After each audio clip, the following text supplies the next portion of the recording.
turminha do sétimo ano. E aí, vamos para mais uma aula de geografia. Vocês já foram para a escola, já retornaram o grupo de vocês, né? Quem já retornou muito bem, né? Que Deus abençoe, que Deus proteja sempre, né? Se cuidem direitinho no colégio, viu? Se cuidem, se protejam. E quem não voltou, né? Já já chega a sua vez para retornar para o colégio. Então, né, para quem não me conhece, sou professora de geografia de vocês. Meu nome é Isana Mendes. Hoje eu estou um pouquinho com alergia da cara, porque eu tenho uma alergia, né? Então, um pouquinho corizando, mas vocês colaborem aí e me entendam, certo? Então, vamos lá. Não seja uma vítima das dificuldades. Essa é a nossa mensagem de hoje. Não seja uma vítima das dificuldades, mas sim um exemplo de superação. Então, essa é a mensagem que eu trago para vocês. Sejam sempre exemplo de superação para a sua família, certo? Exemplo de superação para seu irmão, para sua irmã, para seu pai, para sua mãe, certo? Então, sejam sempre exemplo de superação. Não sejam vítimas, não se acomode achando, tá difícil essa pandemia, não vou assistir as videoaulas, então, porque isso, porque aquilo. Não seja vítima. Trabalhe para superar os desafios, certo? Então, superação hoje e sempre. Se você supera, você, né, vai se dar bem na vida. Pode ter a certeza. Ok? Então, hora de estudar. Então, hora de estudar é o quê? Pegar o caderno, pegar o livro, pegar o lápis, pegar a caneta, tudo direitinho para acompanhar, certo? A aula, lembrando que vocês devem ficar em um local bom, local que você fica sentadinho, certo? Confortável para ir anotando, né? Acompanhando aí tudo. Hoje, a aula de hoje é da página 29 até a página 35. Então, nós vamos dar continuidade ao assunto da aula anterior, certo? Nós vamos trabalhar hoje sobre os tipos de vegetação no Brasil. Então, o nosso Brasil, ele apresenta extensas formações vegetais, né? E dentro de cada formação vegetal, abriga uma diversidade de espécies, certo? Tanto de fauna quanto de flora. Observem o mapa. O mapa diz Brasil, vegetação original. Como é que eu entendo o mapa, professora? Então, como é que você vai entender? Você vai observar o título para saber o que é que ele trata, e aí você vai observar o quê? A legenda. Observe essas partes aí, esses quadrinhos embaixo. Deixa eu grifar aqui para vocês, rapidinho, o que é que vocês vão, né, devem observar. A legenda é essa parte aqui, ó, onde tem cada quadrinho com uma cor, certo? Aí você tem um quadrinho com a cor, aí tem a localização, aí vocês observam o quê? Quadrinho verde, floresta amazônica. O quadrinho verdinho mais claro, floresta Mata Atlântica. O azul, Mata dos Pinhais. O amarelinho, Cerrado. O laranja, Caatinga. Né? E aí vocês vão observando a legenda, a cor, e aí vocês vão observando o quê? A localização. Certo? Então, é bem fácil entender o mapa dessa maneira, observando o título, observando a legenda, e depois vocês vão colocando, fazendo as observações. Então, como vocês viram, né, nós temos aqui uma diversidade de formações vegetais. E vocês, aqui nesse mapa, tem os principais tipos de formação vegetal, certo? E vamos falar um pouquinho sobre cada um. E nós temos a floresta amazônica, muito famosa, né? Todo mundo conhece, fala muito de Amazônia.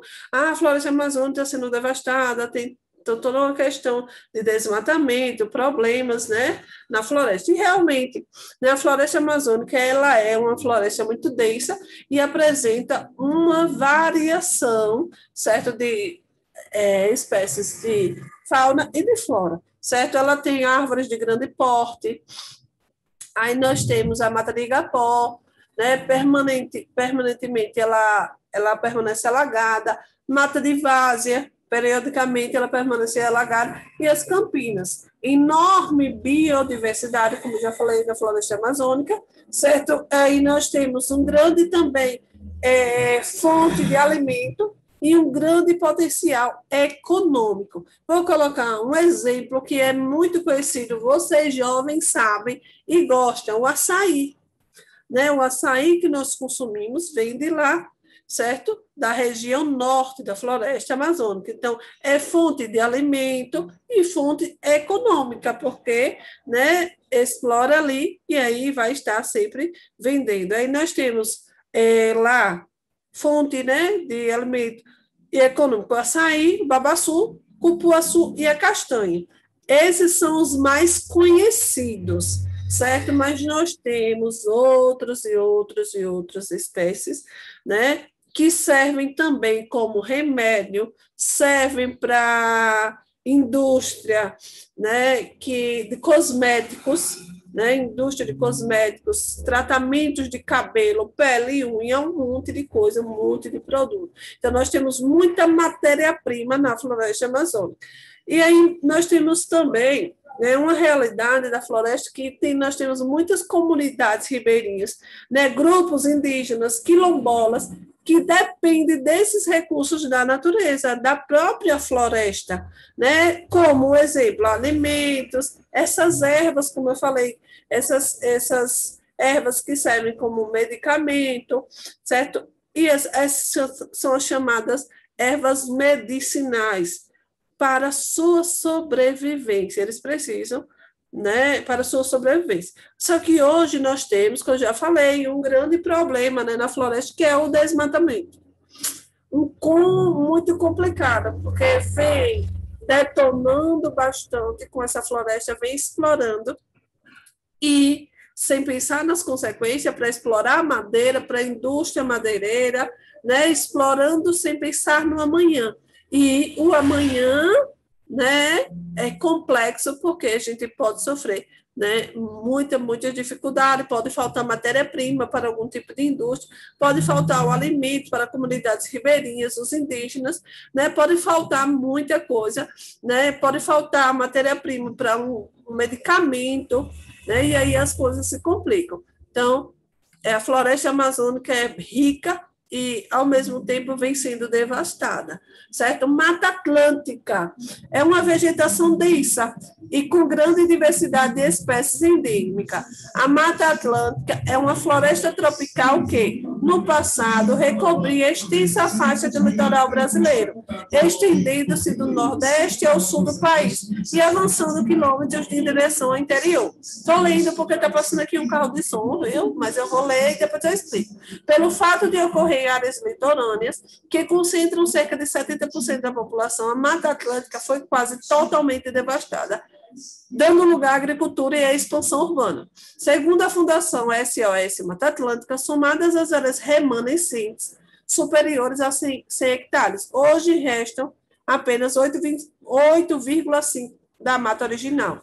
Dessa fração, a maior parte está restrita a áreas de proteção ambiental, onde o turismo desponta como uma alternativa capaz de conciliar a conservação do ambiente com o sustento de comunidades locais. Então, Mata Atlântica, né, uma vegetação densa, com grande diversidade, certo, de espécies endêmicas.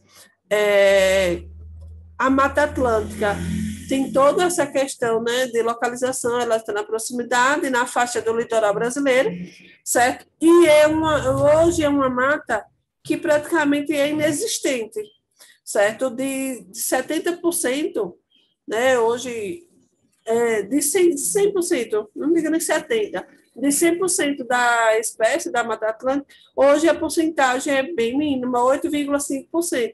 E esse 8,5% é praticamente locais que são reservados, certo, à proteção. Então, são locais de proteção ambiental, que existe, mas que não podem mexer, não podem utilizar, é só por turista, né, por turismo, e aí os turistas vão naquele local conhecer, visualizar como era a Mata Atlântica, né, algumas espécies ainda existentes, mas é muito triste, né, para o nosso país termos essa diversidade, essa mata, né, essa vegetação densa, e o homem destruiu, o homem foi lá e explorou, sem pensar no amanhã, sem pensar nas consequências, e acabou desmatando, e essa mata acabou sendo, né, esquecida, destruída, detonada.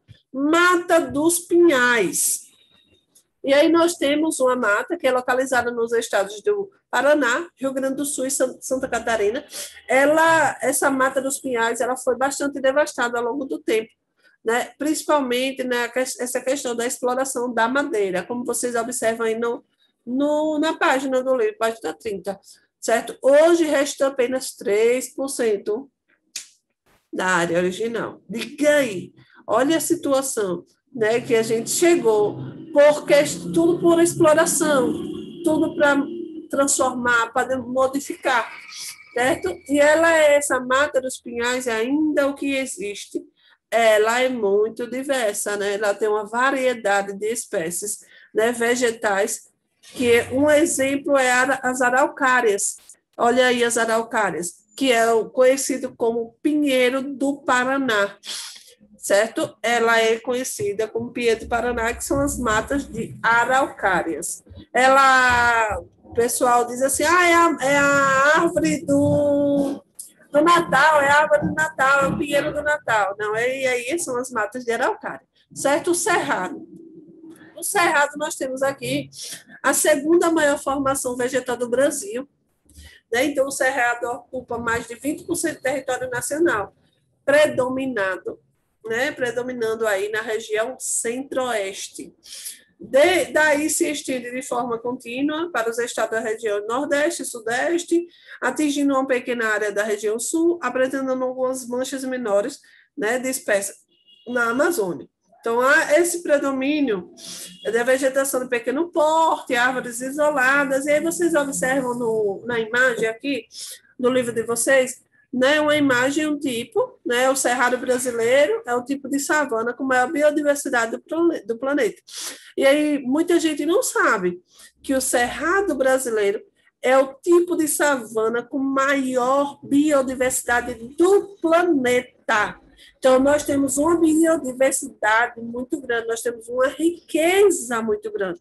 Só que essa área de cerrado vem sendo também devastada. Por quê, professora? Por causa da expansão da agropecuária. Então, a junção da agricultura e da pecuária vem devastando, vem explorando, vem cortando, e aí muitas espécies estão morrendo, certo? Então, estamos perdendo muito essa biodiversidade no nosso Brasil, certo? E aí, essa vegetação, como eu já falei, é uma vegetação de pequeno porte, são árvores isoladas, mas são árvores que, durante a estação seca, que essa estação seca para eles são 6 meses, período que as plantas aproveitam a reserva hídrica existente no subsolo, independente do seu sistema de raízes, superficiais ou profundos, secam ou se mantêm verdejando. Então, no período que acontece a chuva, as espécies de pequeno, como vocês já sabem, são elas de pequeno porte, elas conseguem absorver água para suprir, e o solo, né, também consegue absorver água para suprir a necessidade das plantas até o momento de seca, que são um período, né, de redução de chuva, período de 6 meses. Então, eles conseguem sobreviver. Algumas plantas ficam um pouco verdes, né, outras ficam mais, né, já um pouquinho mais secas, mas elas continuam, elas permanecem ali, elas conseguem sobreviver. Olha que legal. Caatinga ocorre na zona semiárida mais populosa do planeta e ela ocupa, né, a parte da região Nordeste, a nossa região. Então, a Caatinga está aí, né, o nome vem do Tupi-Guarani, significa o quê? Floresta branca. Deve-se, né, porque a maior parte do ano, né, esse tipo de vegetação apresenta um aspecto esbranquiçado. Por quê? Por causa do clima, né, por causa da falta de chuva, e toda a vegetação da Caatinga, elas são vegetações que são adaptadas, né, a esse tipo de clima, então elas são adaptadas à falta de chuva, certo? Então elas conseguem ter uma durabilidade boa, principalmente no período de seca. Eu vou colocar um exemplo aqui da vegetação, que todo mundo conhece, os cactos. Né? Os cactos, eles conseguem armazenar água, né, no seu caule e conseguem, né, passar esse período, né, de seca, mas também eles absorvem eles conseguem extrair, né, a água profunda, eles conseguem alcançar também os lençóis freáticos, então eles conseguem sobreviver utilizando também essa água dos lençóis freáticos, ok? Vamos lá. Campos. A vegetação dos campos caracteriza pela predominância de gramíneas no Brasil, é encontrado principalmente no estado do Rio Grande do Sul. E aí vocês observam aqui na imagem os campos, né? E aí são regiões onde nós não temos uma diversidade de vegetal, nem diversidade de animal, mas é utilizada bastante para a pecuária, a criação de animais. Então, são regiões onde predominam o quê? Gramíneas, gramas, né? Gramas, e que é bastante utilizada para quê? Para alimentação do gado. Né? Na pecuária, como? A pecuária extensiva, que é pecuária extensiva, é a pecuária que é a criação do gado solto no pasto. Pecuária extensiva. Pecuária intensiva é aquela criação do gado preso. O gado preso, né? Para quê, professora? Então, para ter maiores cuidados, e aí eles usam ração para alimentação desse animal. Vamos para o próximo. Complexo do Pantanal, observe a imagem, né? Então, é localizada na região centro-oeste do Brasil, os estados de Mato Grosso e Mato Grosso do Sul. E aí, esse tipo de vegetação, ele apresenta formações diversas, e por isso é chamado de complexo, por causa dessa diversidade de vegetação existente no Pantanal. Por isso que ele é chamado Complexo do Pantanal. E aí, o Complexo do Pantanal, ele apresenta, né, algumas áreas que elas são alagadas, principalmente durante as épocas de cheia, de muita chuva, e as épocas onde os rios fazem o quê? Os rios transbordam, e aí eles apresentam essa característica de alagamento. Vegetação litorânea, olha, a vegetação litorânea na proximidade, que é a vegetação do litoral, nas praias, certo? E aí nós temos são vegetações de quê? De restingas e os mangues. Elas apresentam árvores com raízes expostas que escoram a planta em solos lamacentes, litorâneas. Então, a vegetação não vai estar muito, né, no solo, ela vai estar bem exposta. Aí vocês observam na imagem aquela vegetação que vai cobrir a areia, né? Então, a raiz da planta ela vai estar bem à mostra, e aí nos manguezais elas são bem à mostra mesmo. Observe, a raiz das plantas são tudo para fora, elas não ficam bem com essa, né, essa profundidade aí, não, de raízes, certo? Então, é uma vegetação que vocês conhecem. Brasil, vegetação original e antropizada.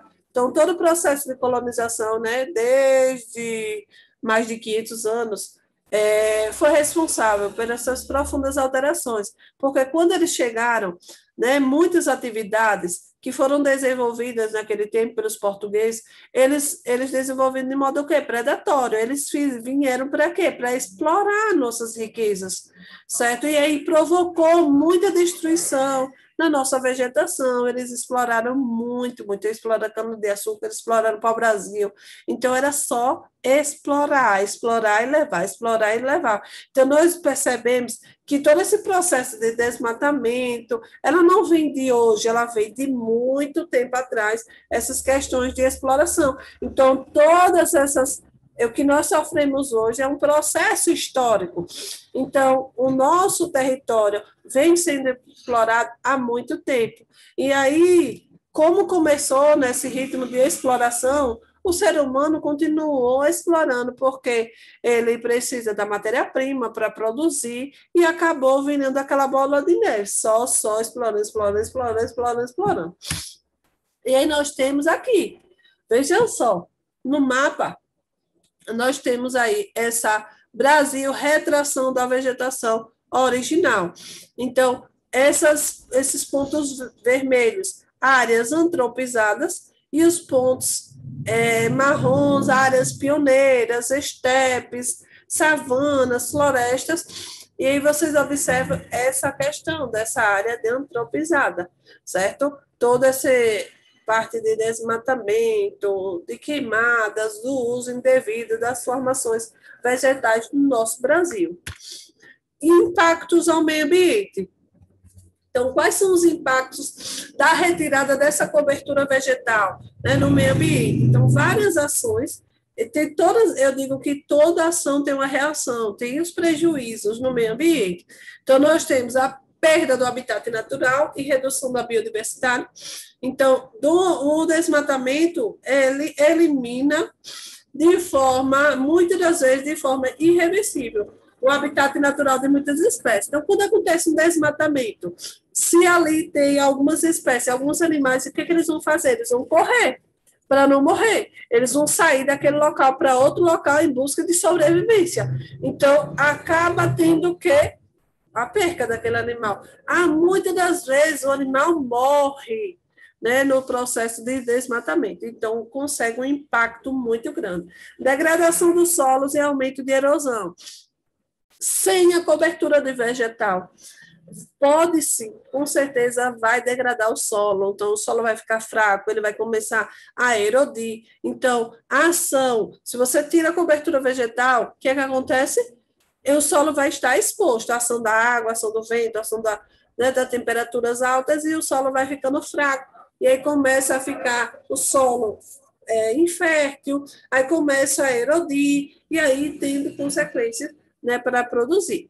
Degradação de corpos d'água, a retirada, né, da cobertura vegetal, da mata ciliar, o entorno dos rios, lagos e lagoas, permite que desses corpos d'água tornem mais suscetíveis a assoreamento. Então, se não existe um rio, existe a vegetação aqui do lado do rio, essa vegetação, ela é desmatada, ela não existe mais, o que vai acontecer? O rio vem e aí não tem proteção, ele vai abrindo, então ele vai assoreando, ele vai ficando mais largo, isso é ruim. Alterações climáticas, então, nós estamos observando, né, que existem muitas alterações, cada ano que passa está ficando muito, a temperatura mais alta, o calor, nós estamos aqui no mês de junho, né, assim, julho, e aí, cadê o frio? Cadê a chuva? E não tem, né? Hoje mesmo, no dia que eu estou gravando, cadê a chuva? Fica me perguntando, cadê o frio? Nada de frio, nada, muito complexo. Então, está tendo muitas alterações aí. E aí, nós vamos para a nossa atividade, vamos lá. E aí, página 36, rapidinho a atividade de hoje. Então, terceira questão, que tipo de formação vegetal no Brasil apresentam árvores com folhas grossas, adaptadas a temperaturas baixas? Essa vegetação é característica de qual tipo de clima? Isso é fácil. A mata dos pinhais, ou mata de araucárias. No sul do Brasil, esse tipo de vegetação ocorre em regiões de clima subtropical. Está aí a resposta. Vamos para a próxima. Qual é o tipo de vegetação que forma a área de pastagens naturais, sendo bastante explorada pela atividade pecuária? Deixa eu ler novamente, que eu li corrido. Qual é o tipo de vegetação que forma áreas de pastagens naturais, sendo bastante explorada pela atividade pecuária? Em que estado brasileiro é mais comum esse tipo de vegetação? E aí, os campos, né, que no Brasil ocorre no Rio Grande do Sul. Então, eles são bastante explorados para a atividade pecuária, que é o quê? Os campos, eles vão alimentar de quê? Das gramíneas, são as gramas, ok? E nós temos essa última questão, que vocês vão ler e vão responder agora, certo? Essa é a questão que eu deixo para casa. Eu deixei hoje uma questão muito fácil, então leiam certinho e lembre que vocês devem copiar, vejam só. Terceira questão, copia a pergunta, copia a resposta. Quarta questão, copia a pergunta, copia a resposta.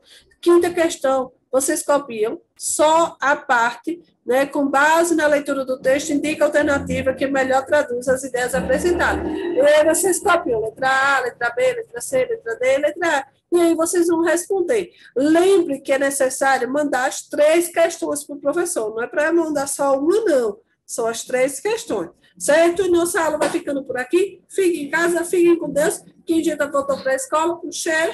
Quem não votou ainda, já já chega a sua vez. Tchau, tchau. Valeu.